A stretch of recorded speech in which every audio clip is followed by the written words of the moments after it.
Modern age, the last unit that we are focusing on. This is the 1900s. This is a lot of the stuff is post-World War II stuff that we'll get into greater detail. We had the emergence of sonnets and poetry, and the Renaissance really took form. And we talked briefly about novels in the Victorian era with Dickens and Bronte's and Jane Austen and so on. Now we will come into the own of short stories. Okay, the stuff that you typically have been exposed to throughout your literature experience in high school and previously, I guess. A lot of short stories here or there and lumped together in some sort of unit, subheading type thing. We set up the British Empire as having the golden age in the last century, in the 1800s, and we really saw you remember their big idea 3 was something about disillusionment and darkened vision about what the future was going to have. And we really see that the darkened vision, it actually played out in that way.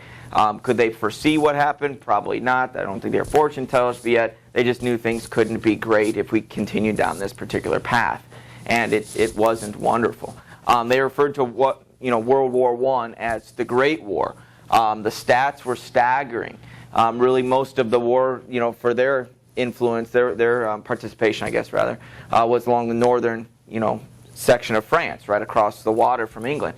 They say there was about 400,000 British people died during that, the Great War. That's a lot.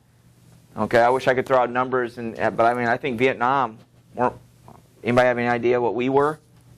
Were we in the 70,000s? For some reason, that's popping in my mind. I hope I'm right and not leading you down the wrong way.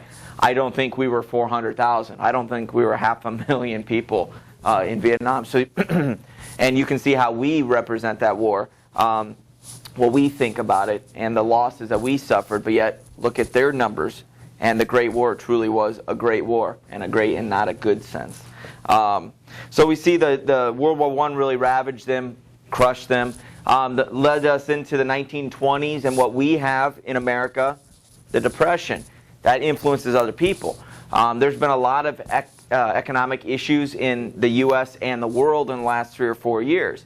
If there's a superpower or us that struggle, our dollar weakens and our trade with other people that rely on us weakens, and so it's like a spider web. We're connected to other places and other nations.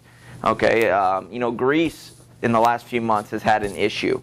That impacts their credit and their rating around with the other countries that does business with them. So they did have a Great Depression. They did have unemployment. Almost at one point, they had a quarter of the population were unemployed. 1 of every 4.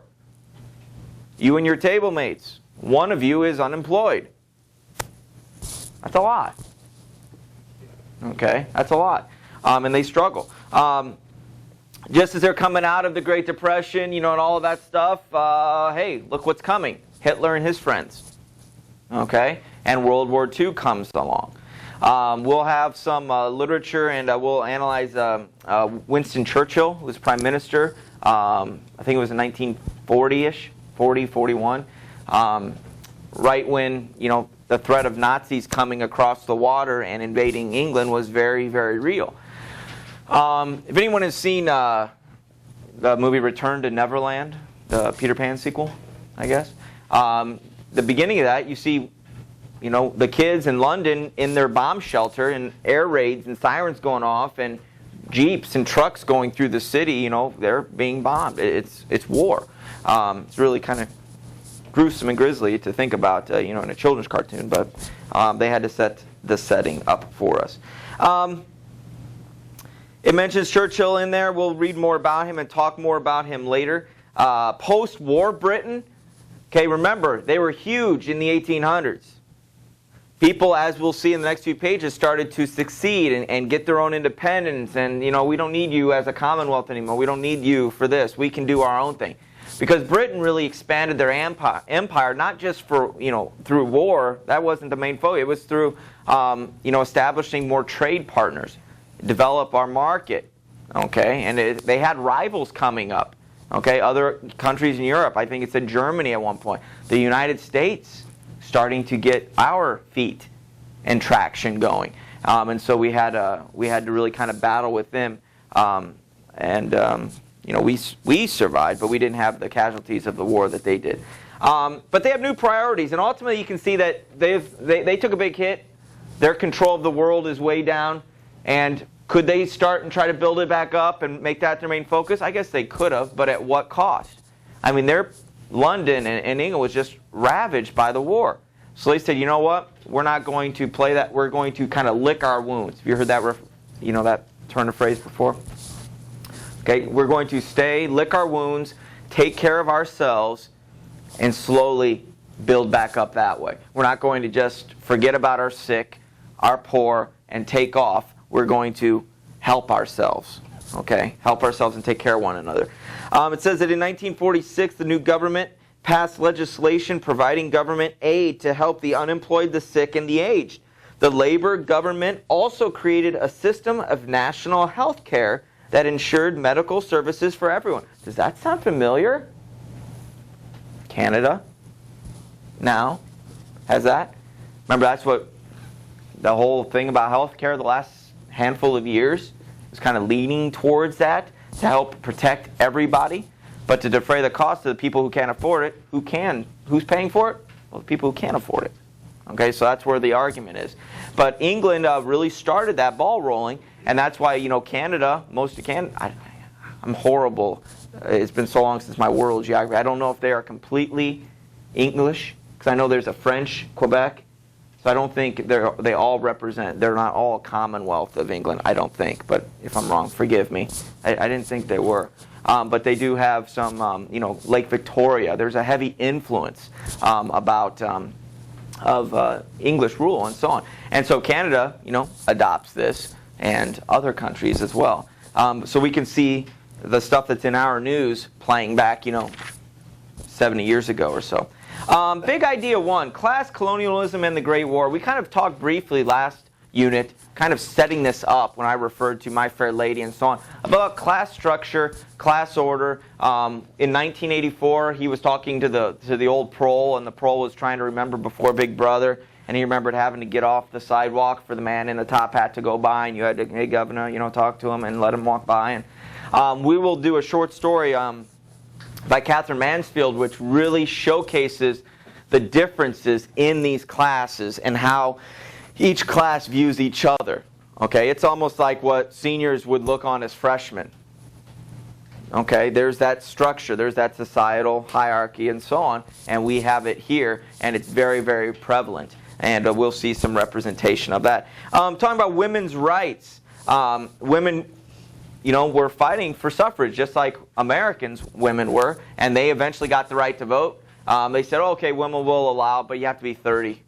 And eventually they brought it down to 21. What is it now? I don't know.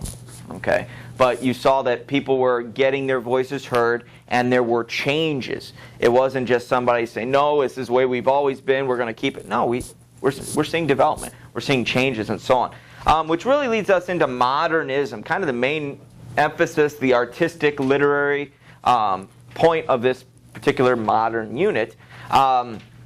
We had different thinkers beginning, almost every unit, but Darwin led fueled the discussion for thought pertaining to religion and science and so on. A couple other names you might have recognized. Sigmund Freud was very popular and relevant during this time period. Albert Einstein, each one had different thoughts about, one about science and the other about psychology. Thinking and reanalyzing things in a way that people hadn't thought about before. Okay, it's a modern take. It's new. You go into modern art, Pablo Picasso during this time period, you may have heard of him. You might have looked at his art and go, is that art? Would we call that art? Just looks like a bunch of squares. Looks like a bunch of paint just thrown up there. It's a different form of art.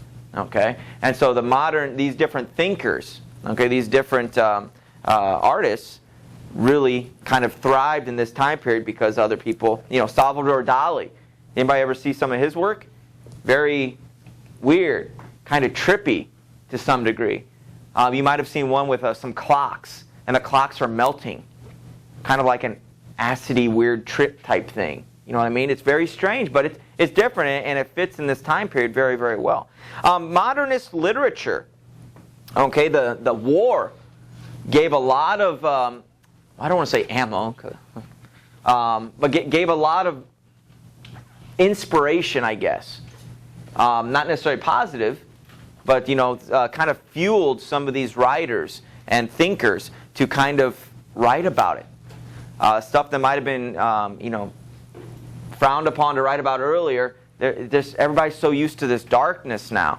Radio is during this time period. So World War II was really the first war to be kind of streamed to some degree. Not by our streaming online now, but not real time. But yet they could get reports back pretty quickly, and people were paying attention to it. But Virginia Woolf, James Joyce were during this time period experimenting with different verses and meters. Writers realized, and I underline this at the bottom, that writers realized that they could and should write about anything they want.